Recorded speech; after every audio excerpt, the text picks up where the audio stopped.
Good evening, Avengers. I see you received my invitation. We already know that witches in the MCU are immune to vampire bites, and with the Blade movie facing another delay, there might actually be a bigger reason behind it. Marvel could be planning a solo Dracula movie, which would set up a solid reason for Blade to form his team. On top of that, I think Marvel is gearing up for a Midnight Suns movie, meaning Dracula is definitely making his way into the MCU. And if we look at the history of Midnight Suns and Dracula in the comics, there's a lot to unpack. So, let's dive into everything we know so far about a potential Dracula solo adventure in the MCU. Even though the MCU hasn't really introduced vampires yet, Agatha all along dropped some interesting details about how they work in this universe. In Episode 4, Lilia Calderu, played by Patti LuPone, one of the witches Agatha recruits casually, mentions that she was bitten by a vampire. But here's the kicker, she didn't turn into one. Normally, a vampire bite is enough to transform someone, so this suggests that Lilia either found a way to stop the transformation or was immune because of her magic. In the comics, there are only a few known ways to cure or prevent vampirism, and one of the wildest ones involves the Hulk. When Black Widow got bitten, a sterilized sample of Bruce Banner's radioactive blood was used to burn out the vampire cells before they could take hold. Basically, Hulk's blood doesn't just make him immune, it can also be a cure. Another known cure is taking out the vampire that turned someone, which can reverse the transformation. Even Wakanda's heart-shaped herb has been shown to cure vampirism in some cases. But here's the thing, the MCU hasn't fully established its own vampire rules yet. Different stories tweak vampire lore all the time, like whether they can walk in daylight, have weaknesses to magic, or survive on alternative blood sources. Marvel has the freedom to shape them however they want, but fans still expect some familiar vampire traits.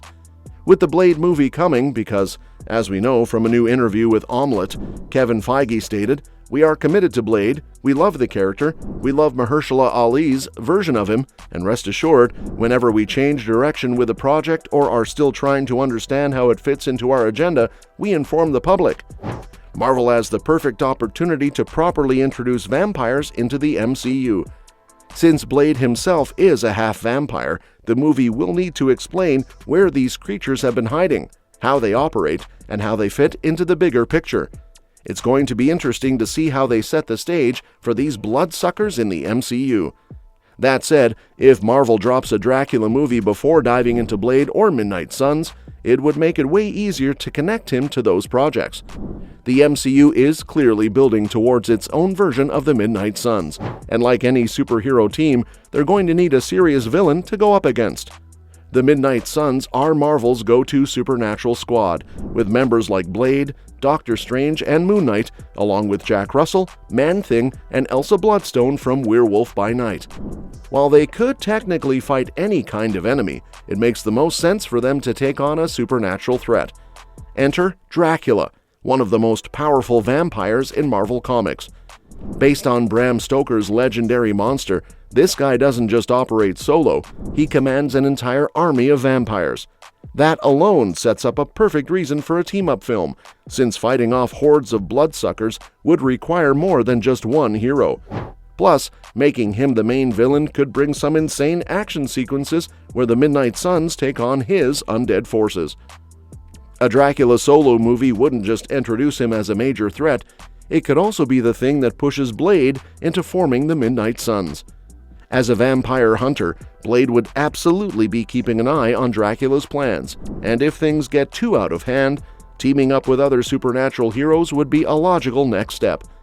The MCU has already hinted that Blade is tracking supernatural threats, as seen in the Eternals post-credit scene where he reaches out to Dane Whitman, aka Black Knight. And now, with Elsa Bloodstone officially in the MCU thanks to Werewolf by Night, there's even more reason to believe vampires are coming. In the comics, Elsa is a seasoned monster hunter, known for taking down vampires just like Blade. She's also got ties to teams like Midnight Suns and Next Wave, and her history suggests she could even show up in Marvel's upcoming zombie series. In Marvel Zombies vs. the Army of Darkness, she and the Next Wave team make a brief cameo, saving Ash from a zombified power pack, only to be brutally killed off-panel. While that was more of a comedic nod, it does show that Elsa is no stranger to fighting undead creatures. With all these puzzle pieces coming together, it's clear that Marvel is laying the groundwork for a supernatural-heavy phase. A Dracula solo movie could be the missing piece that ties everything together, leading straight into Blade, Midnight Suns, and beyond. That said, let's get back to Dracula. We were saying that a Dracula movie might happen, but what kind of story could the MCU pull from the comics to set up Blade and Midnight Suns? One of the best storylines Marvel could adapt is the Curse of Dracula from Tomb of Dracula. In this arc, Dracula doesn't just operate in the shadows, he actively tries to take over the world. He infiltrates governments, manipulates world leaders, and even attempts to launch a full-scale vampire apocalypse. This could be a perfect way to introduce Dracula in the MCU, showing that he's not just a monster, but a strategic mastermind. His rise to power could trigger supernatural heroes like Blade, Doctor Strange, and Elsa Bloodstone to take action. Another great storyline is the Montesi formula, where Doctor Strange, Blade, and other supernatural heroes work together to try and wipe out all vampires using an ancient spell. This could be the perfect setup for Midnight Suns, as it would require multiple characters to pull off. In the comics, Dracula fights back by rallying his vampire army, leading to some massive battles.